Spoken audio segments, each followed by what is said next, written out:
Welcome to 3Act Structure Explained, where we prove that every movie is secretly the same movie. This time, we're looking at Thank You for Smoking. Ready? Go. Act 1. Nick Naylor is the chief spokesman for the tobacco industry, lobbying the government and convincing the public that smoking isn't bad for you. How on earth would Big Tobacco profit off of the loss of this young man? We'd be losing a customer. It's not only our hope, it's in our best interest to keep Robin alive and smoking. That's ludicrous. Yeah, just wild on the face of it, I know. He's an expert arguer, a master debater, if you will, who knows how to twist the facts any way he wants to make himself sound right. I get paid to talk. You know that guy who can pick up any girl? I'm him, on crack. He does it for money, but also just for love of the game. And he doesn't care who he hurts in the process, including his ex-wife, who divorced him because he never made enough time for her or their son Joey. Hey, Joey. Please don't ruin my childhood. Come on, Joey, trust me. Also, he's totally committed to his job, but he doesn't see that his bosses don't have that same loyalty. They only care about money, and would drop him in a second if they had to. In the inciting incident, a senator introduces a bill to force all cigarettes to label their packaging as poison. So Nick has to go on a media blitz across the country to stop that from happening, and he decides to bring Joey with him as a father-son bonding trip. Across the first half of Act 2, Nick goes around saying and doing all kinds of horrible things to protect tobacco companies. He makes a deal for a major blockbuster to endorse cigarettes. He bribes the former Marlboro man not to tell anyone he has cancer. And he meets with a reporter looking for a story, and they, do some talking. The whole time, Joey gets a good look at what his dad does, but he's not disgusted. He's amazed and impressed. So, what happens when you're wrong? No, Joey, I'm never wrong. But you can't always be right. Well, if it's your job to be right, then you're never wrong. The heat turns up in the midpoint, where Nick goes on the news, and the segment is interrupted by a caller who says they're gonna kill him.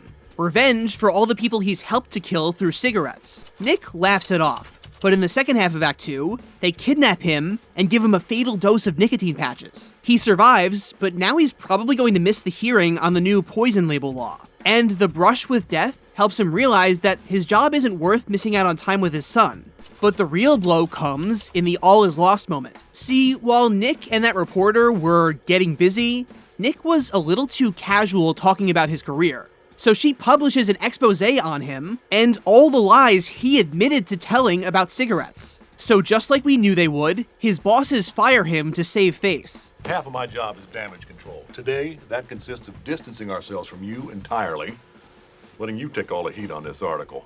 Nick is devastated, but a pep talk from Joey helps him realize that his life has meaning beyond his job. You're a lobbyist. Your job is to be right. And you're the best at what you do. In the climax, Nick goes to the senator's hearing as an independent expert, and he switches tactic.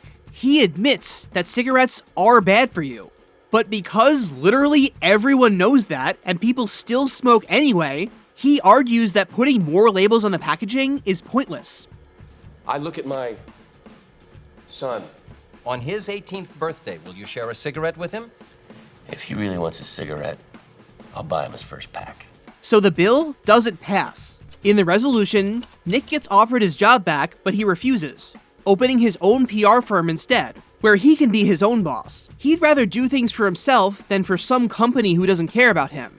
Things like being there for his son. Hold it up! Hold it up! So, what did the characters learn from this? And what can we learn? Here are the major themes of the story.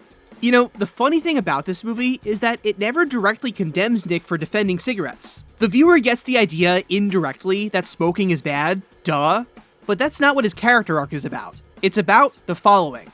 Propaganda. Somebody good enough at arguing can twist facts and make you believe in anything. You can win any argument with the right words, even if you're definitely wrong. Employment. Your employers do not care about you. Between you and profits, they will always choose profits, so you don't owe them loyalty. And relationships. Your career is not more important than the people in your life you care about, so you need to put them first.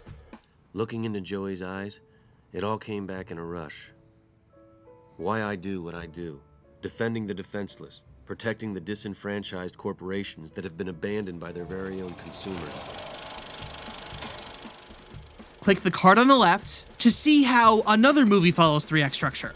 Click the card on the right for a full explanation of what 3-act structure is and how it works. Subscribe if you like these videos and want to see more.